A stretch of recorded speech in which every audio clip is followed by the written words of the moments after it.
Good afternoon, ladies and gentlemen. It's Mike here from Mike and Bernie's website. It's now into pretty much the second full week of July 2023. The video you're going to see here, videos I guess you're going to see, are from the Cameron Bluffs wildfire along Sprout Lake, Highway 4, central Vancouver Island. This is the primary way people get to and from Port Alberni and ultimately the west coast from the east side of Vancouver Island. And approximately mid-June, the road was shut down because of a wildfire up on the bluffs. Now the video here you're going to see, we're going to travel through the zone. It was opened approximately 2 weeks after closure, once the fire was, well, not out, but it was considered now held. And after a bunch of work, which you'll see here in a sec, allowed traffic to flow through. Traffic was allowed to go a detour from Cowichan Lake up to Port Alberni through a logging industrial road, which did cause some consternation and some other interest. Pretty dusty dirt road. And then finally they were able to reopen approximately a week before this video was done. The main highway is to single in alternating traffic with pilot cars. So as you can see, we're just along the lake here now. We're already well into the single lane section here. You can see, I'm sorry for the sunshine, it was recorded relatively early in the morning, so the sun was kind of in a bad spot. But if you kind of watch off to the right a little bit, you will see some of the trees look pretty brown. A lot of the underbrush is now gone. Not so bad there, but as we get a little further along, you'll start to see more. It looks like a little haze up above there, maybe some smoke from the fire. Yeah, it was a beautiful sunny day when this was recorded. As you can see a little bit to the right there, like some of the underbrush, but we're going to get into more here just in a sec. Right now we're just along the not so bad parts. We're coming up on Angel Rock. It's an outcropping that hangs over the eastbound lane, true eastbound lane that is. And it's called that, I guess, because of so many accidents there. It is a pretty good overhang.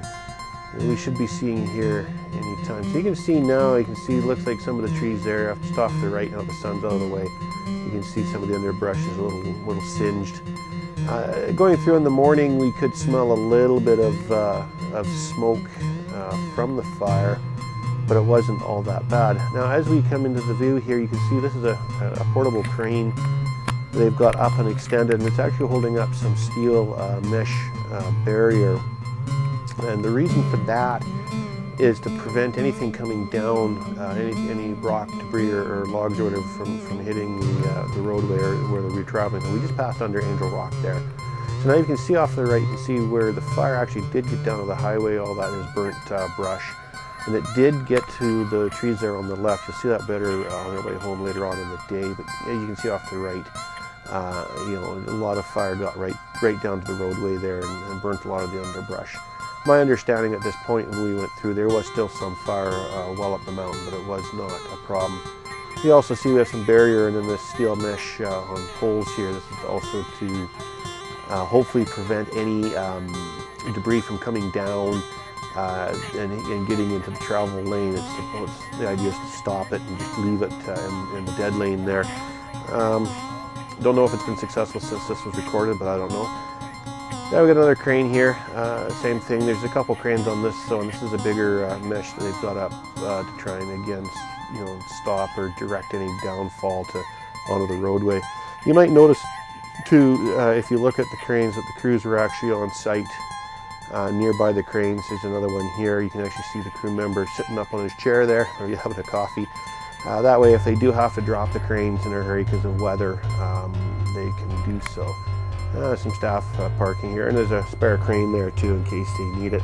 The whole idea was and they did have to do this just after opening of this road a few hours later, they had to drop the cranes and close everything down for high winds that had hit the area. And you can get some pretty good winds through Cameron Lake area, in fact to the point where you can get water spouts on the road if the winds are high enough and coming from the right directions. This area here wasn't so badly burnt. I don't think the fire got into here at all. I think they're just keeping this dead lane so that they've got spare room to work with. Most of this foliage looks pretty good. I think it's just extended again for dead lane for stuff. But as you can see, folks, yeah, there was pretty extensive. It caused a lot of economic impact to the west coast and to Port Alberni. For the first few days we were completely cut off from the east side of the island. Nothing could get through. Gas stations were running out of fuel. Grocery stores were running low on stuff and whatnot. But once Minister of Transportation managed to get that detour put together, then stuff started to flow, albeit a little slower, but we were getting fuel trucks, getting food trucks, other supplies getting through as well. And of course some tourists were coming, although it was recommended they did not. It is a logging road. Anyway folks, we're just about to the end here. As you can see, that should be just about the end. Yeah, there's the pilot vehicles ahead, and you can see they're kicking us back into the regular lane. We'll see you on the next video.